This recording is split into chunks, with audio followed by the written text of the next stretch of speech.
Bek Persib Bandung, Eliano Reinders, dikabarkan masuk radar klub-klub Liga Azerbaijan. Pemberitaan datang dari Azerbaijan. Bek Persib Bandung, Eliano Reinders, dikabarkan tengah dipantau oleh klub-klub di sana. Hal ini sebagaimana dikabarkan oleh akun @ftblazerbaijan. Di Instagram. Eliano Reinders yang berseragam timnas Indonesia dan klub Persib, bisa pindah ke salah satu klub Azerbaijan Premier League, tulisnya. Pemain sepak bola berusia 26 tahun itu meninggalkan Belanda untuk pertama kalinya di jendela transfer musim panas lalu, dan beralih ke Persib. Dia adalah saudara Tijani Reinders, tambahnya. Eliano Reinders sendiri masih memiliki kontrak hingga Mei 2027 bersama Persib. Andai rumor ini benar, tim dari Azerbaijan perlu membayar sisa kontrak Eliano bersama Persib jika menginginkan dia sekarang. Eliano mencatat 20 pertandingan bersama Persib musim ini dengan sumbangan 2 assist. Adik Tijani Reinders berperan krusial dalam misi Persib mempertahankan gelar liga dengan bermain di banyak posisi. Eli tercatat pernah bermain sebagai bek kiri, bek kanan, gelandang bertahan, dan gelandang serang di bawah instruksi Bojan Hodak. Sementara itu, Liga Azerbaijan bisa menjadi langkah kembali ke Eropa bila memang Eliano Reinders menghendaki. Sebagai jebolan Eredivisie, Eli tentu perlu mengasah lagi performanya dalam iklim sepak bola Eropa.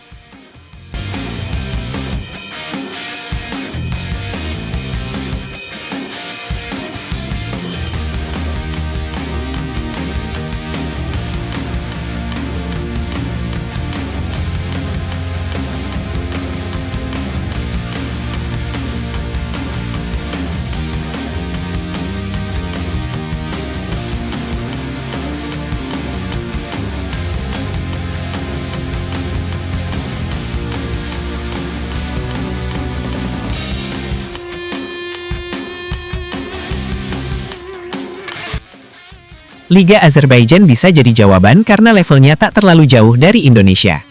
Seperti halnya kabar soal Karim Rossi yang bersinar di Liga Azerbaijan baru-baru ini. Ex Persis Solo dan Dewa United itu sudah terlibat dalam 10 gol bersama klubnya, Shamaki, musim ini. Dalam daftar media Swiss SFM Football, Karim Rossi berada di paling atas sebagai pemain abroad yang berkontribusi atas gol. Atas performa ini pun, Karim Rossi berpeluang dipanggil timnas Swiss. Karim Rossi menyaingi Embolo sebagai salah satu pemain Swiss paling decisif di kasta tertinggi liga-liga abroad, tulis SFM Football.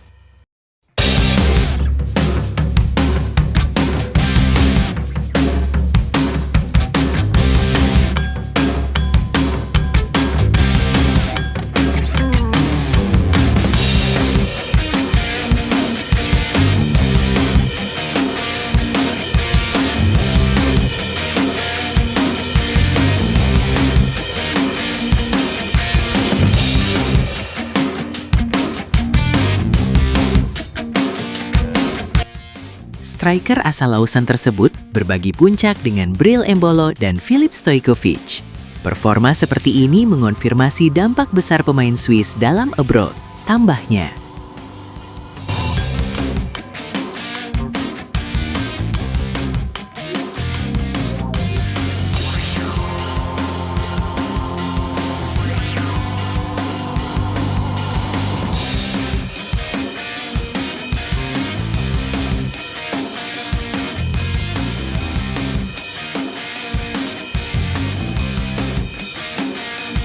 Lampu stadion meredup, tetapi sorotannya masih terasa di kepala Raja Nainggolan. Di luar, suara sepatu menghantam lorong beton stadion terdengar bergaung, ritmis seperti detak waktu yang tak bisa diulang. Dalam sebuah wawancara yang dilaporkan Football Premier pada Rabu 1 April 2026, gelandang yang pernah dikenal dengan tendangan keras dan tato penuh cerita itu akhirnya berkata jujur, terlalu jujur mungkin. Jika saya tahu akan berakhir seperti ini, saya akan memilih timnas Indonesia lebih cepat. Itu terdengar seperti penyesalan yang telah lama mengendap, menunggu waktu untuk pecah. Karir internasional Raja Nainggolan bersama Belgia tidak pernah benar-benar lurus. Ia bukan pemain sembarangan. Di level klub, ia pernah menjadi salah satu gelandang paling ditakuti di Eropa, terutama saat membela AS Roma. Namun di tim nasional, kisahnya berbeda. Terputus, penuh gesekan, dan pada akhirnya terasa menggantung. Nainggolan hanya mencatat sekitar 30 penampilan bersama Belgia, angka yang terasa janggal jika dibandingkan dengan kualitas dan konsistensinya di level klub. Ia terakhir kali memperkuat tim nasional pada 2018, tahun yang menjadi titik balik sekaligus akhir. Pada 2018 saya tidak diizinkan pergi ke Piala Dunia, karena saya akan menyebabkan keributan di bangku cadangan. Itu omong kosong besar, ujarnya tegas. Keputusan itu datang dari pelatih Belgia saat itu, Roberto Martinez. Timnas Belgia sedang berada di puncak generasi emas, dengan nama-nama seperti Eden Hazard, Kevin De Bruyne, dan Romelu Lukaku. Namun di tengah gemerlap itu, Nainggolan justru tersingkir.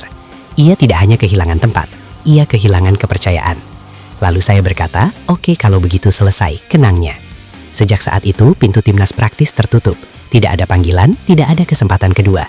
Seolah seluruh pengorbanan yang ia lakukan, latihan, disiplin, perjalanan panjang, menguap begitu saja. Bagi Nainggolan, Indonesia bukan sekadar opsi. Ia adalah bagian dari identitasnya. Ayahnya berasal dari Batak, sementara ibunya warga Belgia. Secara aturan FIFA, ia memiliki peluang untuk memilih membela Indonesia sebelum memutuskan bermain untuk Belgia. Namun, seperti banyak pemain diaspora lainnya, pilihan itu tidak pernah benar-benar dipertimbangkan serius di awal karirnya. Belgia, dengan sistem sepak bola yang mapan dan panggung internasional yang besar, tampak sebagai jalan yang lebih logis. Pada 2023, Nainggolan sempat bermain di Indonesia bersama Bayangkara FC. Pengalaman itu, meski singkat, sekitar 6 bulan, justru meninggalkan kesan yang mendalam. Saya bermain sepak bola di Indonesia selama 6 bulan. Rasa hormat dan penghargaan yang saya terima dari orang-orang di sana berasal dari dunia yang sama sekali berbeda dari di dunia sepak bola Belgia, katanya. Ia tidak sedang membandingkan secara teknis.